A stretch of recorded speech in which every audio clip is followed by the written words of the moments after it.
Do you think the world is all mapped out? Think again. Some corners of our planet are still home to rituals that defy death, traditions that challenge our idea of normal, and ceremonies so strange you'll question if they're even real. Well, they are. Today, we're going from the rolling hills of England to the dense jungles of the Amazon to uncover practices that bind communities together in ways most of us can barely comprehend. And you'll want to stick around for number 1. It involves a level of pain that's almost impossible to imagine.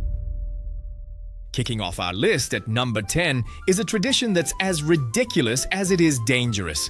The Cooper's Hill cheese rolling in Gloucestershire, England. Every spring bank holiday, hundreds of fearless competitors gather at the top of a ridiculously steep 180-meter hill. The goal? Chase a 9-pound wheel of double Gloucester cheese that's sent hurtling down. It sounds simple, but the hill's punishing gradient makes it nearly impossible to stay on your feet. Contestants don't really run. They fall, tumble, and slide headfirst towards the finish line.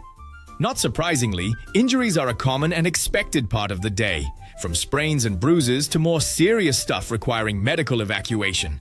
The first person to cross the finish line, in one piece or not, wins the cheese. While some say the event has ancient pagan roots tied to ensuring a good harvest, that's more folklore than proven fact. After being officially cancelled in 2010 over safety concerns, die-hard fans just kept it going as an unofficial free-for-all, drawing massive crowds eager to risk life and limb for a dairy product. Next up, at number 9, we're heading to the rural corners of Scotland for a pre-wedding ritual that'll make you reconsider saying, "I do." It's called blackening the bride, and it's just as messy as it sounds. Days before the wedding, the bride, and sometimes the groom, are captured by their friends and family. But this isn't a spa day. It's a hazing meant to prepare them for the messy realities of marriage. The couple is doused in a disgusting mix of sticky, foul substances. We're talking molasses, eggs, spoiled food, and even fish guts or soot. Once they're completely unrecognizable, they're paraded through town, usually in the back of a truck, while their captors bang pots and pans to make sure everyone sees them. This chaotic spectacle is thought to have evolved from an older, tamer feet-washing ritual, but has morphed into a public humiliation party. The thinking goes, if a couple can get through this together, they can get through anything. It's a disgusting, hilarious, and surprisingly common tradition that proves love can conquer even the smelliest of challenges. Our number 8 spot takes us to Buñol, Spain for the world's biggest food fight. On the last Wednesday of August, this quiet town's streets turn into a sea of red for La Tomatina.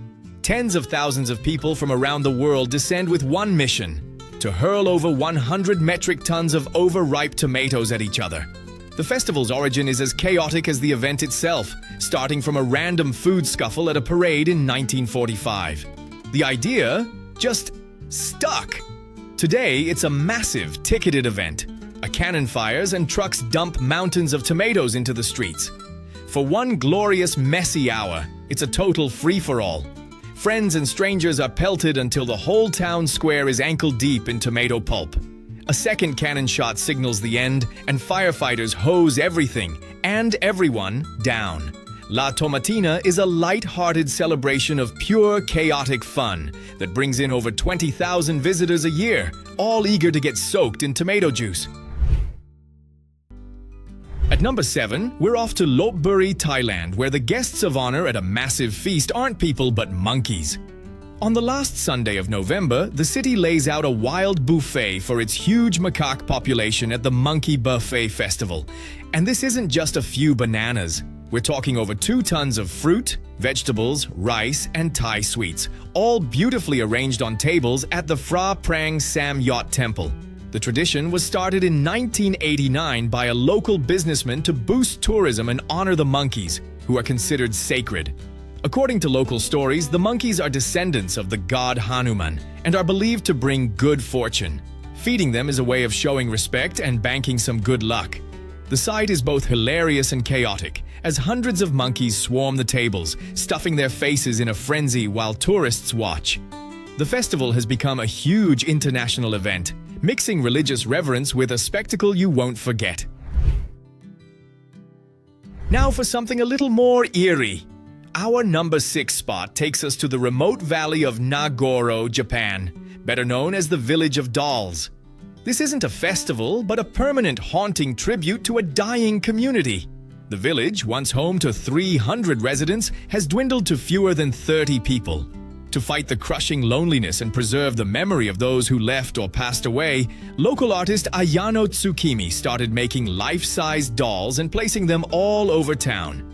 What began in the early 2000s with one doll modeled after her father has grown into a population of over 350 dolls, outnumbering humans more than 10 to 1. These aren't just scarecrows. They're posed in scenes from daily life, waiting for a bus that never comes, tending to fields and filling the empty classrooms of the school that shut down in 2012. A walk through Nagoro is surreal and strangely touching, a town frozen in time, populated by silent, staring figures. This bittersweet project has made Nagoro an unlikely tourist spot, attracting people fascinated by this quiet, mournful, and beautiful attempt to keep a village from disappearing. We're only halfway through, and things have already gotten weird. From chasing cheese down a cliff to towns run by dolls, human traditions are wilder than you'd think. If you're enjoying this strange journey, do us a favor. Hit that subscribe button and give the video a like. It really helps us bring you more unbelievable stories from around the globe. Now brace yourselves, because the rituals from here on out get way more intense. Kicking off our top 5 is a ritual that completely flips Western ideas about death. Famadihana, or the turning of the bones, in Madagascar. Every few years, Malagasy families go to their ancestral crypts for a different kind of family reunion. They open the tombs, take out the bodies of their dead relatives, unwrap them from their old burial shrouds, and rewrap them in fresh silk.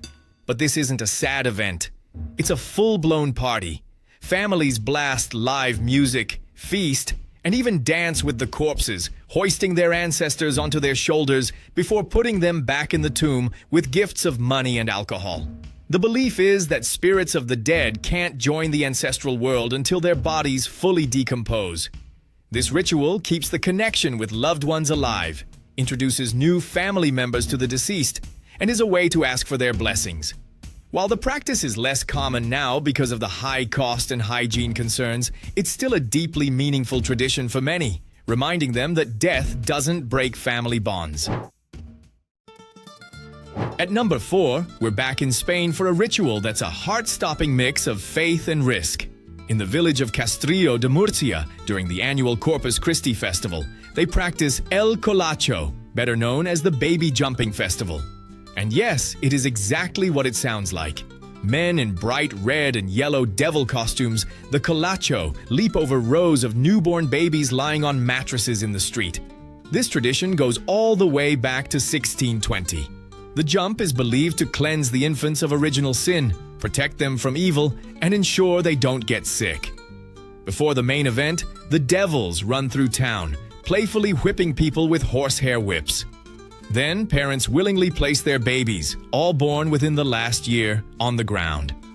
After the Colacho jumps over them, the babies are sprinkled with rose petals and blessed by a priest. Amazingly, no major injuries have ever been reported, but the practice is frowned upon by some child rights groups and the Catholic Church. Still, this 400-year-old leap of faith continues. If you thought the cheese rolling at number 10 was dangerous, wait until you see Onbashira.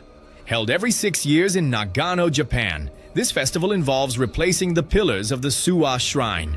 But they don't use cranes. Men ride massive fir trees, weighing up to 12 tons, down the side of a steep, uneven mountain. It's called Kyotoshi, or tree sliding. Teams of men straddle the log as it hurtles down the hill like a runaway train, risking being crushed or thrown off at high speeds.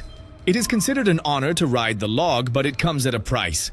The festival has a reputation for being deadly, with participants frequently suffering broken bones and even fatalities, all in the name of renewing the shrine's spiritual ground.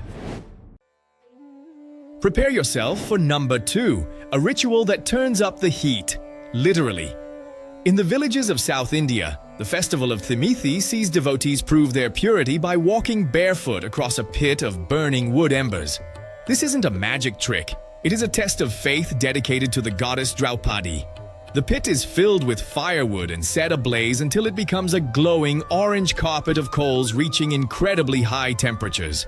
Participants believe that if their devotion is strong enough, the goddess will protect them, and they will walk across the fire completely unharmed. It is a breathtaking display of focus and faith, where thousands step through the smoke to emerge without a single burn. And now for our number one most bizarre ritual still practiced today. Deep in the Brazilian Amazon, the young men of the Satere-Mawe tribe must face the most painful insect sting on earth to be considered a man. This is the bullet ant initiation. To become a warrior, boys as young as 12 have to wear gloves woven from leaves, filled with dozens of living bullet ants with their stingers pointing inward. The sting of a single bullet ant feels like being shot, hence the name, and it sits at the very top of the Schmidt Sting Pain Index. Initiates must wear these gloves and dance for 10 minutes, all while enduring hundreds of these agonizing stings without showing pain. The venom causes muscle paralysis, hallucinations, and uncontrollable shaking, with waves of pain that can last for 24 hours. But it doesn't stop there. To complete the rite of passage, a young man has to go through this ordeal up to 20 times over several years. The tribe believes the stings act as a vaccine against illness and build the strength and courage needed to be a warrior. It is a brutal, almost unimaginable test of human endurance, making it one of the most extreme and bizarre rituals on the planet. So there you have it. From the dangerously absurd to the profoundly spiritual, these 10 rituals show just how weird and wonderful human culture can be. We've seen communities celebrate life by dancing with their dead, test their faith by dropping their own children from terrifying heights, and prove their strength through unimaginable pain. While they may seem shocking to an outsider, for the people who practice them, these traditions hold deep meaning. They're a connection to their ancestors, their community, and their place in the world. What do you think? Which of these rituals shocked you the most? Are there any other bizarre traditions we missed? Let us know in the comments below. We read every single one.